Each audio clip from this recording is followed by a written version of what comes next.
Um ponto fundamental na psicologia das tensões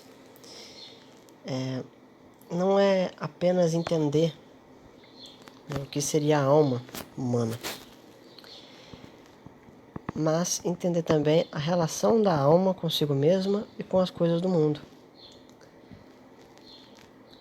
Porque o homem apresenta uma inteligência criadora. Ele pega elementos da realidade, se aposta de elementos materiais e consegue construir, consegue remodelar, consegue produzir. É como se fosse um artista mesmo, como diria o Aristóteles. E isso implica uma coisa interessante, isso implica a adaptação. Porque a técnica humana, ela não é uma coisa estática, não é verdade? Ela é um processo que vai evoluindo, vai modificando, vai crescendo, se desenvolvendo, né? Então a tecnologia avança. E quando eu falo de tecnologia, não falo apenas de coisas que o homem consegue produzir com conhecimentos em eletrônica, mas com qualquer coisa que possa servir como instrumento para o ser humano. Uma beliche faz parte de uma tecnologia, um livro faz parte de uma tecnologia, assim como uma geladeira, um videogame, um celular. A gente consegue ver que o homem é um ser que se adapta ao meio. Não só uma adaptação biológica, mas uma adaptação no que também toca a alma dele, né? Então a alma dele também realiza uma adaptação. A alma dos homens também se adapta, né? Com relação à alma mesmo, a sua natureza, né, a sua composição, sua constituição, sua importância, né, seus fundamentos, isso foi falado no primeiro vídeo, né, na introdução à psicologia das tensões. Se alguém está assistindo esse e não assistiu aquele, dá uma passada lá e vê um pouquinho, para ajudar a complementar. E isso aqui, já não na ordem inversa dos vídeos, mas na ordem direta, né, seria o segundo vídeo da psicologia das tensões e especialmente a respeito da adaptação humana, da adaptação da psique humana. Há muitas definições, né, de adaptação. Se você entrar no dicionário, você vai observar algumas. E dentro da filosofia há muitas outras, assim como dentro de várias outras ciências também, como por exemplo a biologia. Mas o Mário Ferreira dos Santos vai considerar a adaptação aqui com um significado bem especial, que seria o processo de desenvolvimento da psique humana em relação a ela própria e em relação a outros elementos que não são ela própria, ou seja, elementos da realidade, objetos de modo geral. O que significa que a adaptação, dentro desse vernáculo do Mário Ferreira dos Santos, é basicamente não só o conhecimento que se tem do mundo e de si mesmo, mas não é necessariamente a reflexão de si mesmo, a captação dos objetos no mundo, mas é a intensificação e a extensificação do conhecimento que se tem sobre si mesmo e sobre os objetos. Ou seja, não basta apenas saber que você é você, mas necessita conhecer outras coisas de si próprio, coisas mais profundas e mais difíceis de se expressar. E não basta apenas conhecer uma árvore, mas entender a árvore, né, em todos os seus aspectos, né? Ou seja, você pode conhecer uma árvore, bater os olhos numa árvore e falar, bom, isso é uma árvore.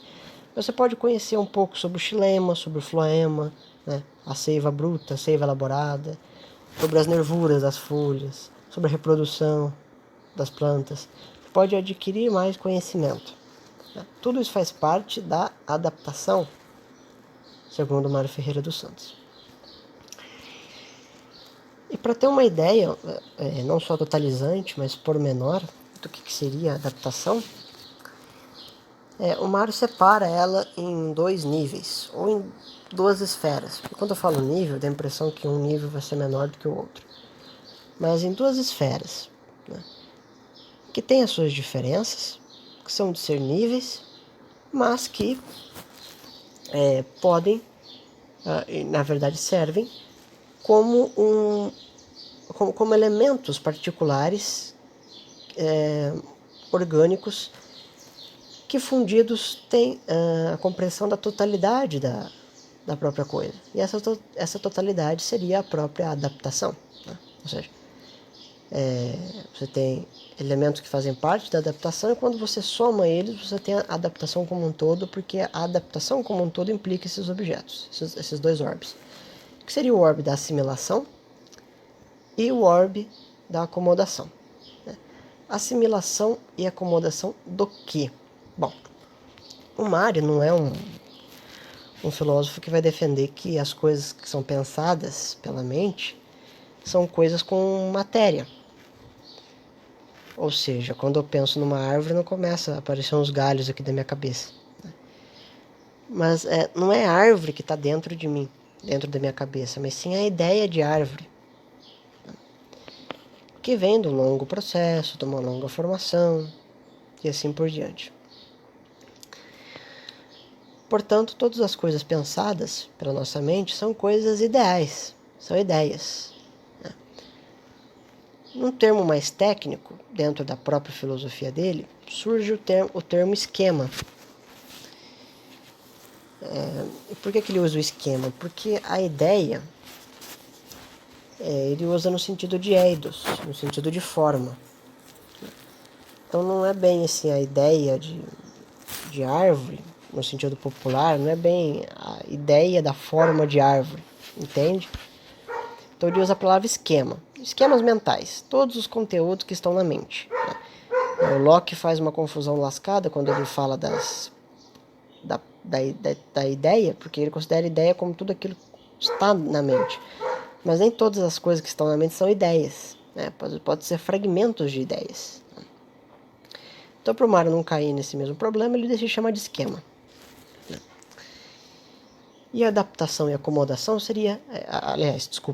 assimilação e acomodação seria assimilação e acomodação de esquemas, né? Que permitem um domínio, né, do ser humano perante objetos, perante a realidade, né? Existem várias definições de assimilação ao longo da filosofia, mas o Mário utiliza ela no sentido bem particular. Assimilação para ele seria a nossa capacidade adaptativa de compreender as coisas. Tanto as coisas externas quanto fenômenos internos que acontecem dentro da nossa própria mente. Assim, quando um homem vê um pedaço de madeira, ele pode assimilar esse pedaço de madeira e compreender que esse pedaço de madeira tem certa serventia, pode ser utilizado para algumas coisas, é um objeto diferente das coisas demais, e portanto ele tem uma ideia, ou um esquema, melhor dizendo, de pedaço de madeira. Todos os elementos esquemáticos da nossa mente, assim como as ideias prontas, os conceitos e as definições que nós utilizamos no nosso pensamento, no nosso raciocínio, essas coisas elas só são evocadas por nós, só são utilizadas por nós, só são bem compreendidas por nós por conta da assimilação. Porque a assimilação é exatamente a captação das propriedades daquele objeto, outras propriedades da própria mente. Então, quando eu estou meditando sobre a adaptação humana, eu estou fazendo uma assimilação interna. Ou quando estou meditando sobre as propriedades do carbono, uma assimilação externa. Foi compreendendo as propriedades das coisas que o homem conseguiu desenvolver um pouco da sua técnica também. Como, por exemplo, pegar um pedaço de madeira e ir esculpindo até ficar no formato de uma lança para a utilização da caça. Quer dizer, ele assimilou o pedaço de madeira, ele compreendeu o pedaço de madeira e ele consegue agora dominá-la, que é o diferencial do homem, não é só apenas compreender, mas também dominar. Portanto, a assimilação ela está direcionada com a nossa compreensão. Primeiro, isso implica a captação da coisa, né, de qualquer objeto. Depois, a absorção das propriedades daquele objeto. Não seria bem uma abstração, não seria isso. Porque você não vai olhar para um pássaro, por exemplo, e ir pegando as propriedades dele aos poucos, como eu já falei no dualismo antinômico. Primeiro ver o bico, depois a pena, não é isso. Na verdade, você vai ver tudo junto, né? E esse tudo junto, as propriedades já estão ali, você já as conhece, né? Você não precisa meditar sobre elas abstratamente, mas você ao menos já as conhece. E se você sabe a função de cada uma, você já consegue assimilar essas coisas. Mas a própria captação do pássaro em si, já a compreensão de que o pássaro é diferente do galho onde ele está, já é também uma assimilação. Porque quando tu não assimila bem a ideia, você confunde ela com outras ideias, ou você erra na descrição das propriedades. Isso é muito comum. A internet aparece demais, inclusive. Porque o que seria a captação dessas propriedades? Seria a captação das tensões mesmo. Quer dizer, um objeto ele é tensional, ele tem dentro de si uma constelação tensional, tem várias tensões circulando aquele objeto, dentro daquele objeto, compõe o objeto, né? E quando você fala de uma propriedade errada, você descreve ela mal, você não compreendeu bem aquela parte tensional ou aquela tensão. Ou quando você adiciona uma propriedade que aquele objeto não tem, você também está adicionando uma tensão, você está estendendo o objeto mais do que ele é ontologicamente considerado. Quando você pega, por exemplo, dentro de ideias mesmo, puras, assim, o libertarianismo, né? E você fala que o libertarianismo tem muita ganância. Ora, dentro da teoria pura do libertarianismo, não tem esse esquema de ganância, né? É você que adicionou ele.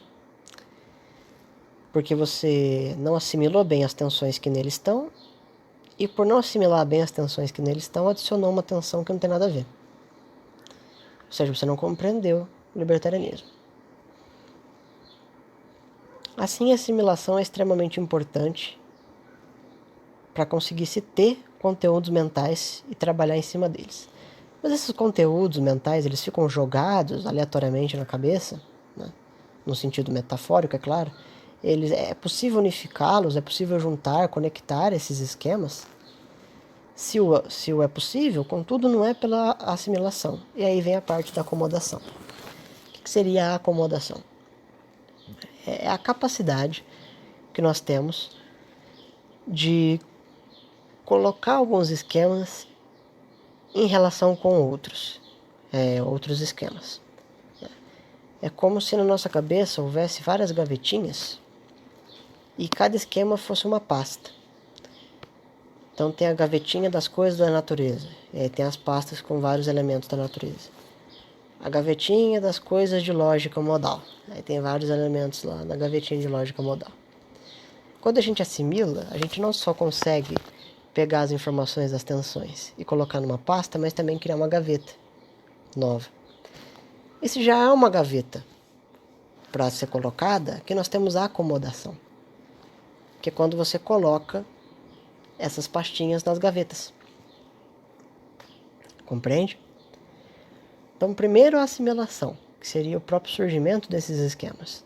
Depois, a acomodação. É quando você compara esses esquemas e consegue conectar um esquema com outros. Como, por exemplo, conectar o esquema de ser humano com o esquema de ser vivo. Dizer que um participa do outro. Isso é uma acomodação. Você acomodou um esquema no outro.